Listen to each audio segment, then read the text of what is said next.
तो हाँ भाई, मुझे पता है कि मैं लेट हूँ, लेकिन मैंने देख लिया आखिरकार।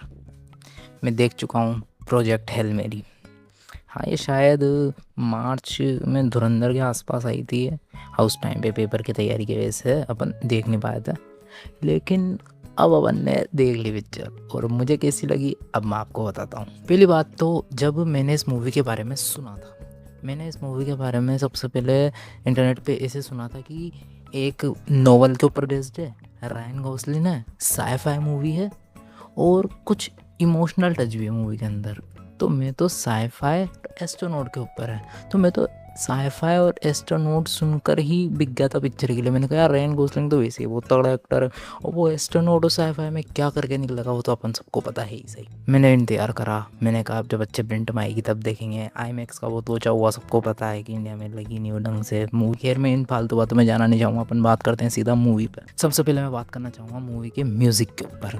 भाई, म्यूज़िक इस तरीके का बनाया है कि म्यूज़िक आपको होपफुल लगे, अंदर एक उम्मीद दिखती है म्यूज़िक के अंदर, कि वो म्यूज़िक जहाँ जहाँ पर हमारे किरदारों को अंदर, मतलब जो रायन गोसलिंग का कैरेक्टर है वो अपने आप को थोड़ा कमतर समझने लगता है कि वो कुछ कर नहीं पाया, और म्यूज़िक आपको खुद से ही अपलिफ्ट करवाता है कि नहीं नहीं वो कर लेगा।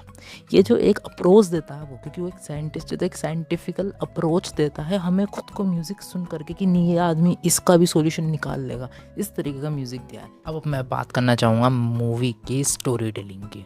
भाई, स्टोरी टेलिंग मतलब किस तरीके से रखी है, वो एक नोलन टाइप का कुछ लगा मेरे को। उन्होंने मूवी ऐसे नहीं चलाई कि हाँ ये सीधी सीधी चल रही है, शुरू में क्या हुआ, पास्ट में इसके साथ क्या हुआ, फिर उसके बाद जो कि नॉर्मल सी होती है एडिटिंग टाइप, लेकिन उसके अंदर ये बिल्कुल मतलब एक एस्ट्रोनॉट मूवी के लिए, एक साइंस फिक्शन और एक इमोशनल मूवी के लिए ये चीज़ एकदम फिट बैठती है कि उसके इमोशंस के साथ आप उसकी बैकग्राउंड को बताओ कि जैसे जैसे वो आगे बढ़ता जा रहा है तो उसके साथ ऐसा क्यों हो रहा है, उस चीज़ को आप हाथों हाथ दिखाओ, फिर आगे बढ़ो, फिर मूवी आगे बढ़ेगी, फिर हाथों हाथ दिखाएगी।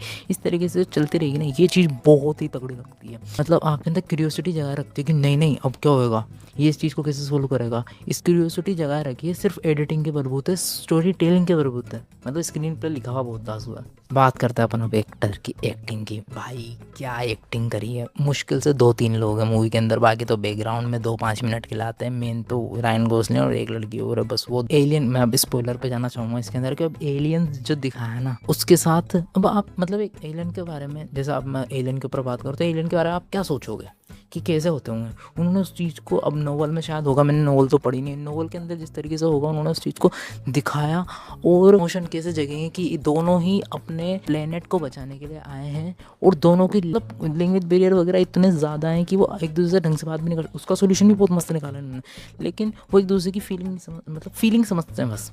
वो ये नहीं समझ पाते कि ये बोलना क्या चाह रहा है, किस बारे में बात कर रहा है, लेकिन दोनों एक साइंटिस्ट लोग हैं एक तरीके से, वो उसके तरीके का साइंटिस्ट है, हमारे अर्थ का साइंटिस्ट है। तो ये दोनों का जो इमोशनल कोड जुड़ता है एक दूसरे प्लेनेट पे जा करके किसी चीज़ की, भाई वो सीन और उसके बाद वाले जब वो एलियन जब मरने लगता है, भाई क्या हिट करता है वो। मतलब वो रायन गोसलिंग, भाई उसका एक एक आंसू जब टपकेंगे ना आपको महसूस हो जाएगा यार बंदे ने खा गया भाई एक्टिंग यार। और पूरी मूवी में एक ही है, आपको उसी को देखना, उसी के बड़े वालों से छोटे बाल, छोटे वालों से उसी को, पूरा जर्नी को फॉलो करना। मैं आगे बात करना चाहूँगा कॉमेडी। भाई, साइंस फिक्शन समझ के आप ये मत समझना कि मूवी सिर्फ और सिर्फ सीरियस टोन में होगी, कि ना मूवी के अंदर और कुछ आपको देखने को नहीं मिलेगा, भारी भारी साइंटिफिक टर्म्स आपके ऊपर फेंकी जाएगी, कुछ भी नहीं है। कॉमेडी पे है मूवी भाई, एकदम उन्होंने हर चीज़ को लाइट वेट रखा है। हाँ, जहाँ आपको समझ में नहीं आ रहे शब्द, सीधा सीधा याद कर लो डेटा की तरह, बात खत्म। मिलते हैं बाद।